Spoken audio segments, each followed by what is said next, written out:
కూడిన సంఘ బిడ్డలకి సేవకులందరికీ బాగున్నారు.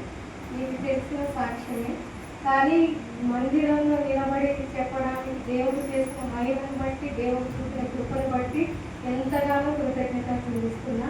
ఎందుకంటే 3 నెలల క్రితము ఎంత అంటే మరణ ప్రయాణం నుంచి కూడా రక్షించబడకపోయినా నమ్మిన విశ్వాసం కొద్దిగా అమ్మని ఇక్కడ నిలబెట్టింది దేవుడు. దేవాది దేవుడికి ఎంతగా కృతజ్ఞతలు చెల్లించినవి తక్కువే. ఎందుకంటే వాళ్ళు రక్షణ పొందలేదు, అయినా కానీ మన ప్రార్థన ఫలితము, మన విశ్వాస ఫలితము దేవుని, ముఖ్యంగా దేవుని కృపను బట్టి అమ్మ రక్షించబడ్డది. ఎందుకంటే అమ్మకి 3 రోజులు జ్వరం తగిలి అసలు మామూలు జ్వరానికి ఆయుసు, నొప్పు, శరీరంలో ప్రతి అన్ని విధాలైన బలహీనత చేత హాస్పిటల్కి వెళ్ళిన ఒక్క రోజు మంచిగా ఉంది. తెల్లారి యూరిన్ బంద్ అయిపోయింది. ఎన్ని చేసినా యూరిన్ బంద్ కాలేదు. ఇక తర్వాత లాస్ట్ అసలు గొప్ప ఎక్కువైపోయి వెంటిలేటర్ మీద పెట్టాలన్నారు. అయితే వెంటిలేటర్ మీద పెట్టొద్దంటే డయాలసిస్ అన్న చేయాలా, వెంటిలేటర్ మీద పెట్టాలంటే నేను ఒకటే అన్నా వద్దు, డాక్టర్ని అడిగే వద్దండి, డయాలసిస్ కాకుండా వేరే లేదంటే నీకు ప్రాణం ముఖ్యమా డయాలసిస్ ముఖ్యమా అంటే ఇక దేవుడి మీద భారం వేసి ఇక డయాలసిస్ చేయమంటే 2 గంటలు చేశారు. కానీ నేనైతే ఏవైతే నమ్మకం చెప్పు, డయాలసిస్ చేసినా కానీ ఆ నొప్పు తగ్గలేదు. తెల్లారి కూడా అసలు చాలా విపరీత ఆయాసంతో అప్పటికి కూడా డయాలసిస్ చేస్తే ఎమ్మటే ఏ పేషెంట్కైనా యూరిన్ నడుస్తుంది, అయినా కానీ అప్పటికి కూడా నడవలేదు. మళ్ళీ తెల్లారి కూడా అట్లే ఆయాసపడుతుంది. ఎన్ని టెస్టులు, ఎన్ని 3-4 హాస్పిటల్లకు అమ్మలో పెట్టినా కానీ ప్రయోజనం లేకపోయింది. మళ్ళీ ఆ నైట్ దేవుడు కృపను బట్టి మా విశ్వాసం కొద్దీ, మీ విశ్వాసం కొద్దీ మీరు చేసిన ప్రార్థన ఫలితంగా వేరే హాస్పిటల్కి మార్చినాక డయాలసిస్ చేస్తుంటేనే మధ్యలో నొప్పి ఆగిపోయింది.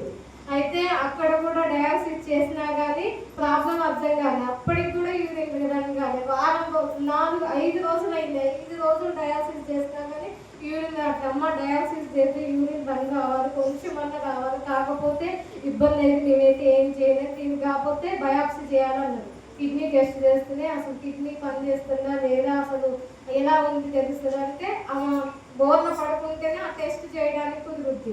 ఆ బోర్ల పడుకునే శక్తి తనకి లేదు అంటే అందులో బీపీ నార్మల్ లేదు, షుగర్ ఉంది, బీపీ నార్మల్ లేదు, శరీరం సహకరించట్లేదు, ఏం చేయలేకపోతున్నాం.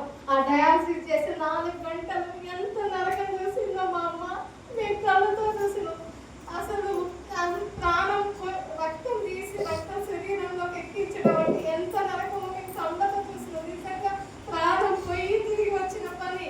అమ్మ లోపల ఎంత బాధపడతా డయాలసిస్ చేసుకుంటా బయట కూర్చొని అంత కన్నీరు కాచి, తండ్రి నీ బిడ్డ నిన్ను నమ్మినా తెలియక లోకానుసారంగా జీవించినప్పటికీ ఆ కుటుంబం నుంచి నన్ను ఏర్పరచుకున్నావు, నువ్వు రక్షించినావు, నాకు మార్గం చూపించినావు, నేను నమ్మిన విశ్వాసం కొద్దిగా ప్రార్థిస్తున్నా తండ్రి. సమస్తం చేయగలిగిన దేవుడు, నీకు అసాధ్యమైంది ఈ లోకంలో ఏది లేదని ఆ 4 గంటలు అమ్మ ఎంత ప్రయాసపడుతుందో బయట. నేను చెల్ల నాన్న విజయ్ కుమార్ పాసిక బావారు ఇక్కడ మీరు అందరూ ప్రార్థన చేశారు. ఒకసారి అయితే కాబట్టి డయాలసిస్ చేస్తుంటే అసలు హోప్ లేదు, పడిపోయింది, మాట్లాడట్లే, ఎంతసేపు అయినా లేవలేదు.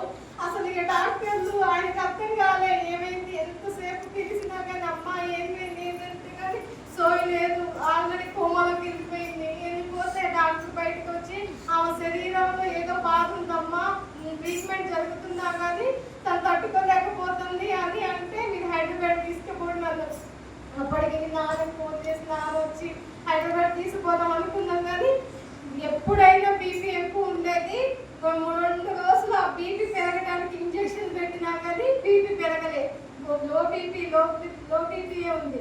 అయినా కానీ ఆ లో బీపీ నుంచి, షుగర్ నుంచి, ప్రతి విధమైన ఆటంకాల నుంచి కూడా విడుదల పరిచింది. అమ్మ గురించి మేము ప్రార్థన చేసిన ప్రతి దినం కూడా అమ్మ పడక చుట్టూ తండ్రి వెలుగు మహిమ అగ్ని కంచె ప్రాకారం చుట్టూ వేసింది దేవుడు.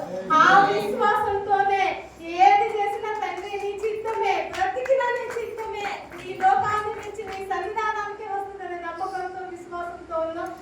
దేవుడు ఎంత గొప్ప కార్యం మా పట్ల చేసిందో, మాకు సహాయంగా భర్త అల్లుడైనా కానీ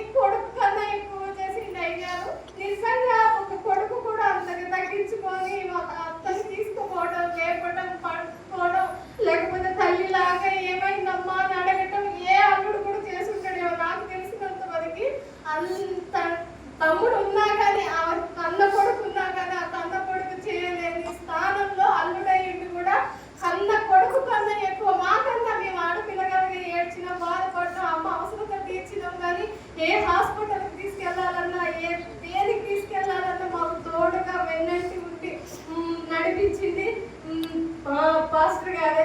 ఆయన కూడా మీ అందరి ముందు నేను వందనాలు చెల్లిస్తున్నా. ముఖ్యంగా దేవుడికి మీరు చేసిన ప్రార్థనకి, ఆయన చేసిన సహాయానికి వేలాది వందనాలు. ఇంతవరకు అమ్మ సాక్షిగా నిలబడ్డదంటే దేవుడి కృప. ఇక ముందు కూడా నాన్న కూడా పూర్తిగా మార్చబడాలా, లోకానుసారమైన విధానాల నుండి బయటికి వచ్చి అమ్మ పరిపూర్ణంగా దేవుడికి ఆనుకొని పూర్తి స్వస్థత కలిగి అనేకులు ఎదుట సాక్షిగా నిలబడాలనేది మా ప్రార్థన. మీ అందరి ప్రార్థనకు నేను ఎప్పటి కింద పడి ఉంటా. మీకోసం కూడా ప్రతి దినము మేము ప్రార్థన చేస్తుంటూనే ఉన్నాం. రోగుల కోసం ప్రార్థన చేయడం అంటే నిజంగా చాలా గొప్ప విషయం. అది ఈ సాక్షి దేవుడు దీవించింది.